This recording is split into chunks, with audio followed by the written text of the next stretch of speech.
Assalamualaikum warahmatullahi wabarakatuh. Bismillahirrahmanirrahim. Alhamdulillahirrabbilalamin.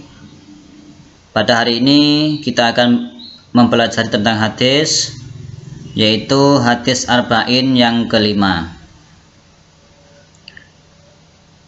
Hadis ini tentang bid'ah dalam beragama. Langsung saja kita baca.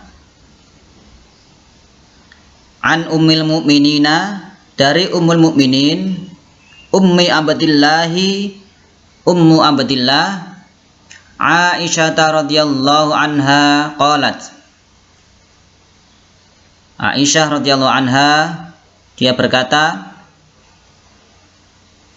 Nah, sebelum dilanjut, di sini Aisyah disebutkan sebagai ummul mukminin, yaitu ibu dari orang-orang mukmin. Ummu Abdillah, itu Abdillah adalah keponakannya. Aisyah sendiri tidak mempunyai anak. Ya, Aisyah dan Rasulullah tidak mempunyai anak.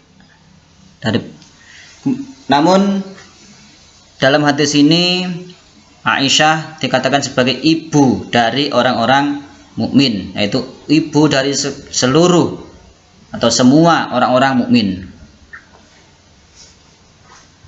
Lanjut, qala Rasulullah sallallahu alaihi wasallam, Nabi sallallahu alaihi wasallam bersabda, man ahdatsa, barang siapa yang mengada-ngada, fi amrina hadza, dalam urusan agama kami ini, ma laisa minhu, yang bukan berasal darinya,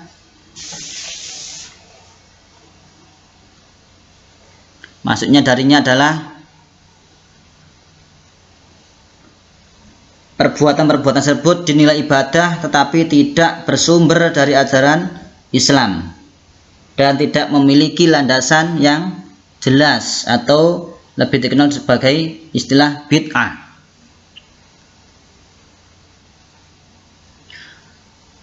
Fahuwa raddun, maka dia tertolak.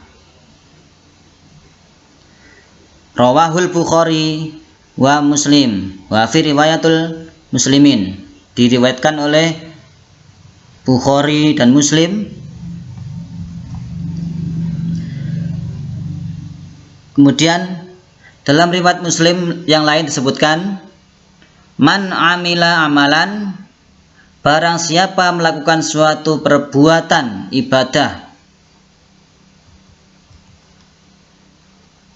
laisa alaihi amruna, yang bukan urusan agama kami, fahuwa raddun, maka dia tertolak.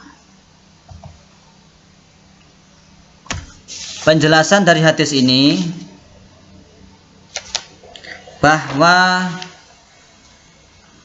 setiap perbuatan ibadah yang tidak bersandar pada dalil syar'i ditolak dari pelakunya, maka amalan-amalan tersebut ditolak. Yang kedua, larangan dari perbuatan bid'ah yang buruk berdasarkan syariat.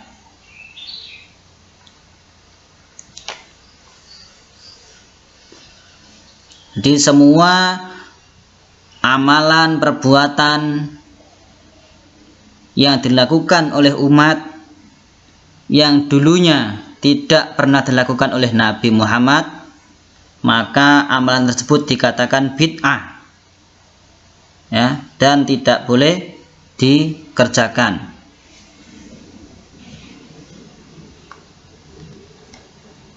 Namun menurut akidah ahli sunnah wal jamaah, menurut Imam Syafi'i, bid'ah dibagi menjadi dua. Ada bid'ah hasanah dan bid'ah dhalalah. Bid'ah hasanah adalah bid'ah yang baik, sedangkan bid'ah dhalalah adalah bid'ah yang buruk.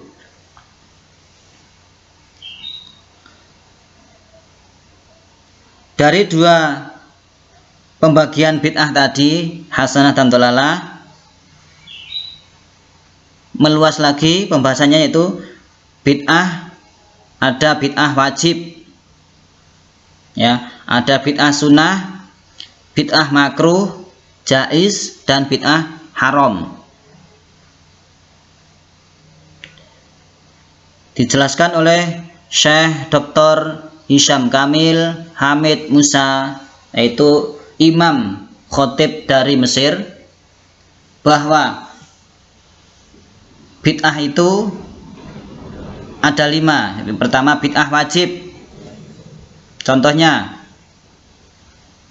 seperti belajar nahwu shorof, itu dikatakan sebagai bid'ah wajib. Dulunya tidak ada, Nabi tidak pernah mengajarkan nahwu shorof, namun sekarang ada belajar nahwu shorof, itu dikatakan wajib. Nah, kemudian mengumpulkan Quran yang dulunya berupa mushaf-mushaf dalam lembar-lembaran, dalam pelepah kurma, tulang, dan bebatuan. Namun sekarang sudah terkumpul menjadi satu buku, namanya Al-Quran, sehingga kita mudah untuk membacanya, ya. Yang kedua, bid'ah sunnah. Contohnya membangun sekolahan, TPV, pondok pesantren, bahkan jembatan-jembatan, itu dikatakan sunnah. Yang ketiga, bid'ah makruh. Contohnya menghiasi masjid, menghiasi Al-Quran, itu termasuk yang makruh. Contoh lagi, makan di restoran, di warung, di pinggir-pinggir jalan, atau duduk-duduk di pinggir jalan. Nah, itu dikatakan sebagai bid'ah makruh. 4, bid'ah jaiz atau boleh. Seperti sekarang kita makan bakso, burger, sate, dan lain sebagainya, itu dikatakan boleh. Dulu tidak ada namanya bakso, burger tidak ada, sate tidak ada, namun sekarang kita melakukannya, itu bid'ah jaiz, boleh, ya. Yang terakhir itu bid'ah haram, ya, seperti nonton film al-jinsiyah, ya, film-film dewasa. Nah, itu namanya bid'ah haram. Nah, itu jadi bid'ah sendiri itu ada bid'ah wajib, sunnah, makruh, jaiz, dan haram, ya. Tidak semuanya bid'ah itu dhalalah, ya. Jadi ada pembagian bid'ah sendiri, ya. Jadi sekarang kalau kita dengar-dengar di luar sana itu segala yang tidak dilakukan Nabi itu bid'ah, namun bid'ah sendiri itu ada beberapa pembagiannya, ya, seperti tadi sudah saya jelaskan, ada 5 bagian. Kita bisa tahu yang kita lakukan itu termasuk yang mana, golongan bid'ah yang mana. Kita tahu dari golongan-golongan bid'ah yang tadi saya sebutkan. Dari sini, dari penjelasan singkat ini, anak-anak bisa meluaskan, ya, dalam artian anak-anak bisa melihat di sekeliling Anda, di sekeliling anak-anak, contohnya apa saja, seperti sholawatan, tibaan, istighosahan. Nah, itu termasuk bid'ah yang mana, ya, itu boleh apa enggak, ya. Tentunya itu boleh, ya, itu bid'ah yang jaiz, ya, diperbolehkan, ya, bukan haram, ya. Itu menurut akidah ahli sunnah wal jamaah. Dari penjelasan singkat ini, nanti anak-anak baca, ya, dibaca dulu di hadisnya tadi, ya, dihafalkan,